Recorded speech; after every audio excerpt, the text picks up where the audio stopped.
The Toyota Tacoma is the most popular mid-size pickup truck on the market today. Here in North America, it outsells the Ford Ranger, the GMC Canyon, the Chevy Colorado, and the Nissan Frontier.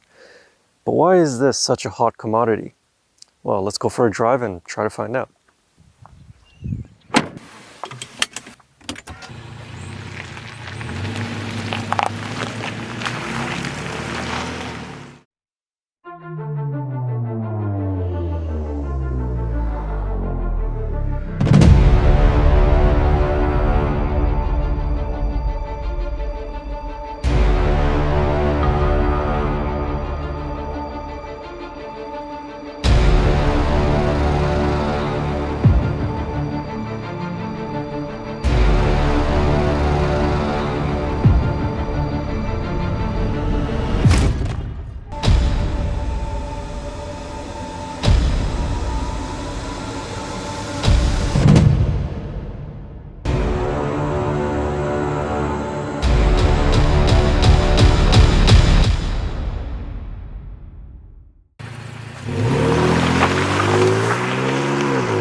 Under the hood of this Toyota Tacoma, you will find a 3.5-liter naturally aspirated V6 engine.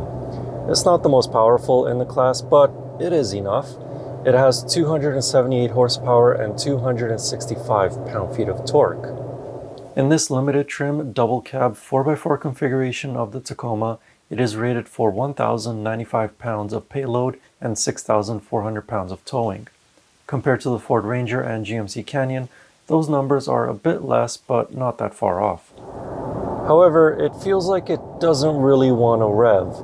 Under most driving conditions, even when you're on a highway or when you're accelerating from a stop, I've noticed that the engine doesn't really go past 2,000 RPMs. This in turn is good for fuel economy. The Toyota Tacoma is rated for 13 liters per 100 kilometers in a city and 10.5 liters per 100 kilometers on a highway in this 4x4 configuration with the double cab. Currently, I've been averaging about 12.5 liters per 100 kilometers on a city highway combined cycle. But I have noticed that when I take trips that involve a lot of highway driving, I'm actually averaging close to 10 liters per 100 kilometers. So when it comes to fuel economy, this low RPMs of the engine, it actually does help. But if you do want to wake up this engine a little bit, as well as the 6-speed automatic transmission, because the transmission itself is pretty slow to react to your inputs and to change gears, you can push this little button down here that says ECT PWR. Essentially, that's the tow haul mode of the Tacoma, or you can make the case for a sport button. But what that does is it sharpens up the throttle response, and the transmission will shift a bit more quickly. As also, you can put the transmission into S mode, in which case it'll automatically downshift to a lower gear so that the engine's RPMs are a bit more in the sweet spot for the horsepower and torque. Stopping the truck are 4-piston fixed calipers on the front axle and drum brakes on the back. It actually stops really well. The thing is though, the brake pedal has quite a lot of travel, so it takes some getting used to. The truck still stops just fine, especially in an emergency situation, but like I said, it takes a little bit of time to get used to the long pedal travel of that brake pedal. Around corners, the Tacoma wasn't meant to be a canyon carver or track day star. It was meant to tow and haul the stuff you needed for those activities. As such, the Tacoma isn't very enjoyable to drive on winding roads. The steering is light and effortless. The suspension, unladen, allows for quite a bit of roll around corners and pitch under braking.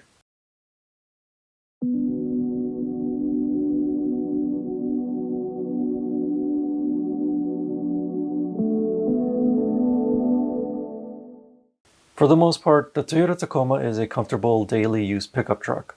The suspension absorbs most bumps with ease, but over certain roads it can feel overly bouncy. As for noises inside the cab, on highways the engine noise is drowned out by the noise of the tires with a hint of noise from the wind. Getting inside the Toyota Tacoma can be a little bit of a challenge for those that are shorter. The floor is actually pretty high up, and although this particular demo vehicle does have the side step, it's pretty much on the same level as the floor, maybe a couple of millimeters. But once you are inside, the interior space is a bit less than what you'd find in other mid-size pickup trucks. I mean, headroom and legroom is okay for my 6'4" stature, but I do have the seat as low as possible and pretty much all the way at the back. My biggest complaint though is with the steering wheel. It doesn't quite have enough adjustments to pull it back or to move it further upwards.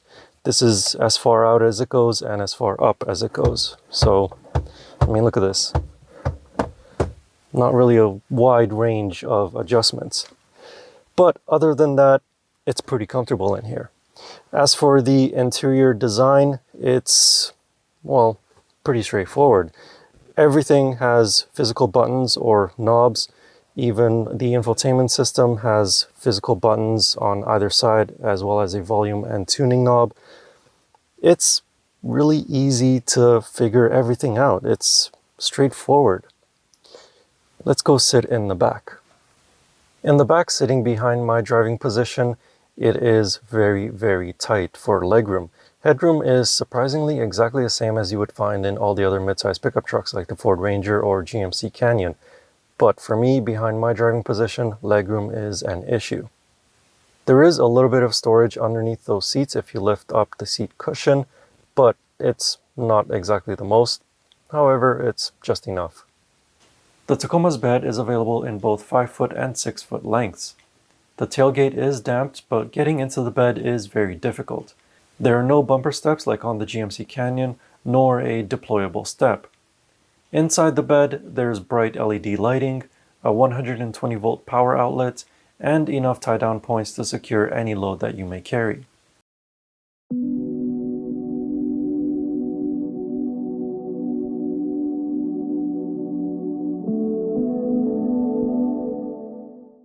The Toyota Tacoma starts at just over $38,000 Canadian, which is a pretty high starting price compared to other mid-size pickup trucks. However, it does come equipped with a few standard necessities, such as a 7-inch touchscreen with Apple CarPlay and Android Auto integration, heated seats, an automatic locking rear differential, and Toyota's suite of advanced safety and driver aids, which include auto high beams, forward collision alert with automatic emergency braking, lane departure warning, and adaptive cruise control. But this particular demo vehicle is the limited trim with the Nightshade package, and it has a starting price of around $52,500 Canadian. With the Nightshade package, you get the black grille, the black wheels with black lug nuts, black mirror caps, black Tacoma lettering on the side as well as on the back. Basically a lot of black exterior trims. Other features on the Tacoma include LED headlights, sunroof, leather upholstery, heated front seats, surround view cameras, which unfortunately look very low resolution, wireless phone charging, and satellite navigation. Basically, pretty much everything that you would really need. Just like many other mid-sized trucks, the Tacoma is covered by a 3-year, 60,000 kilometer basic and 5-year, 100,000 kilometer powertrain warranty. So why is the Toyota Tacoma such a popular pickup truck? Well, it's not because of its power, because it's not the most powerful. It's not because of its payload or towing, because it's not the best in class. And it's not because of its interior, because it's probably one of the smallest interiors out there. But all of those attributes are just enough. I think one of the biggest reasons why, or rather I should say the 3 biggest reasons why it's so popular is A, fuel economy. On highways at least, it's actually pretty good for the powertrain that it has. B, its resale value. These things hold their value really, really well. And C, it's a Toyota, so it's really reliable. But at the end of the day, this is a very dependable and a truck that you can really count on to do the job and get the work done. So that's why it's so popular, I think. Anyway, if you want to know more about this Toyota Tacoma, I wrote a more detailed review of it over on my website. You can find that link in a video description. And as always, I will see you in the next car or truck, or I think it'll be an SUV next time. Anyway, thank you for watching. Please like and subscribe, and see you in the next video.